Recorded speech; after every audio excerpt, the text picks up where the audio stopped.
What's going on, guys, and welcome back to Pro Speed Baseball. We all want more speed in the swing. We want to make sure that this bat is flying through so that we can hit it as hard as we possibly can. But we also need to be able to hit it as solid as we possibly can. Now, the release is the golden move in the swing. If we have a good release of the bat, we can be a good hitter, even if other things in our swing aren't perfect. Now, what we need to understand is the release to its most specific point. And what we're going to go over today is more or less the timing of how we want to release this bat. So if you're struggling picking up some speed through the hitting area or getting that simple solid hit on the ball, you're going to want to pay close attention to this video because we're going to go over exactly that. Let's go ahead and get started. All right, guys, so the release of the swing. So what is a release? First, we're going to recap the release just really quickly. All the release is we have angles in our swing. So we have our elbow joint, our wrist, our bat. It's all an angle. All releases is we're getting that to release into a straight line. That's all we're attempting to do. We have these angles in our as we're hitting. So we make these angles and we go into a straight line. So we have the straight arm release, again, like we talked about in the Pro Speed Hitting System. We know those checkpoints we want to hit. We want to make sure everything is getting released properly, the bat's splitting the forearms in two, but we need to know when we want that to happen. So the release, guys, is very much like a race. So if you and I were going to race and I got a 20-foot head start and we were going to race to 40 feet, I would win every single time unless you're just Usain Bolt or something like that.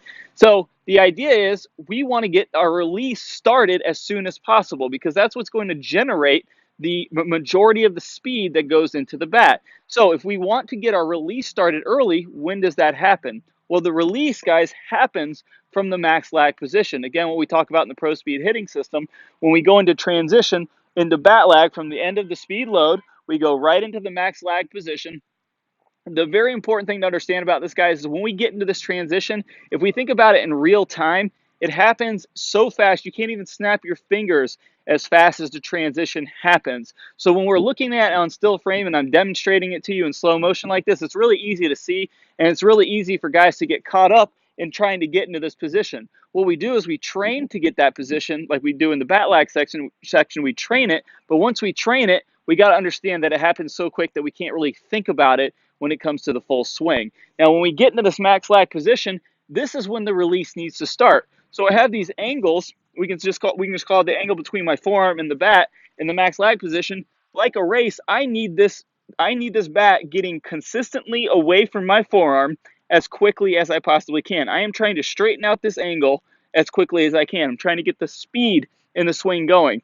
If the true speed of the swing doesn't start until we start losing this angle. Where guys goof up is they have this angle and they maintain this same angle all the way in through till the hands almost pass the torso, and then from here they try to get the bat away from the forearm. Guys, what we need to do is we need to get this bat away from our forearm as quickly as we can. So like a race, if we start the race late, the race would be getting the bat away from the forearm. If we start the race late, then we're not going to be able to pick up any speed. If we start the release when we want to start the release, which is in the max lag position, when the hands are behind the torso, now the release can gain some speed and we can win the race. Now, keep in mind, guys, the swing happens in less than a second. A lot of guys think, oh, this is a casting or something along those lines. It's not casting because the hands are still moving towards the ball and we're releasing the bat. It's happening so fast that we have to allow it to happen. So what I want you guys to do is I simply want you to re-go over some bat lag pause and release drills from the straight arm release section and simply get into your max lag position with the understanding that you are releasing the bat from the max lag position. But I want you to keep in mind like you're going to win the race. So what you're going to think about is you have a start line and you have a finish line. So the start line is going to be off the back of your torso. The finish line is going to be on the front of your torso.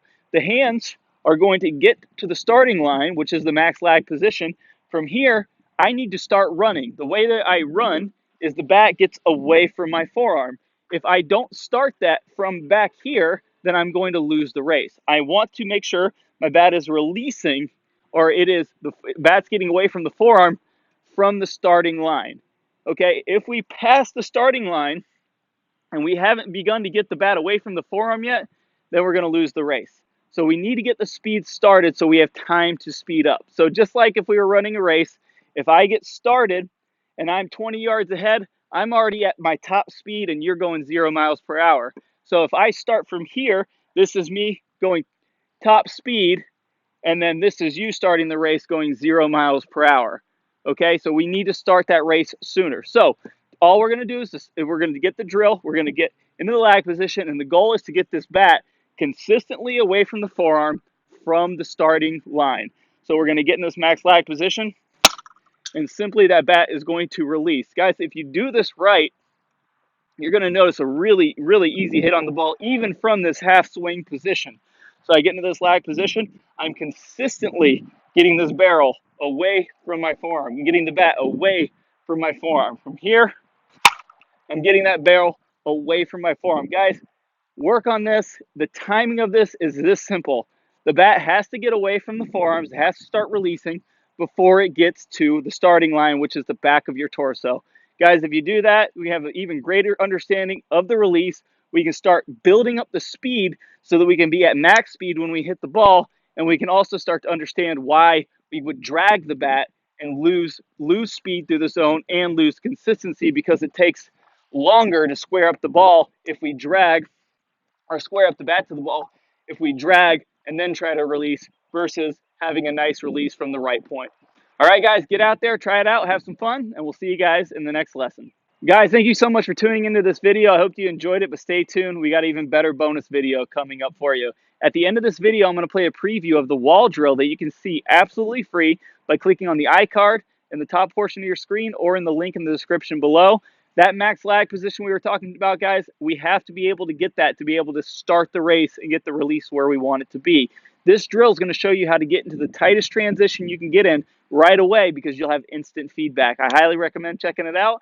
Thanks again for watching, guys. Good luck with your games. Good luck with your swings, and we'll see you guys soon. Today, I'm going to show you the #1 move that kills bat lag. But most importantly, we're going to do a drill that will instantly give you a tight transition into bat lag and have your swing looking drastically better today. The move that I'm talking about here is when we're going into our transition and the bat lays down, and now the only thing that we have to rely on for bat speed is our pure strength. From Mike Trout, he does this really, really well. You'll see as we pause him here in the max bat lag position, his barrel is really high, and you can see that it's barely dipping into that line. You can imagine if this was a nail and this bat was a hammer, if I was trying to hammer this nail in like this would be kind of like me dumping the bat. But if I'm letting this hammer swing and slam into this ball over and over again, I'm going to be very, very efficient. Now, I'm sure you guys are ready for it by now. Let's go ahead and dive into the wall drill. All right, guys, here we go, the wall drill.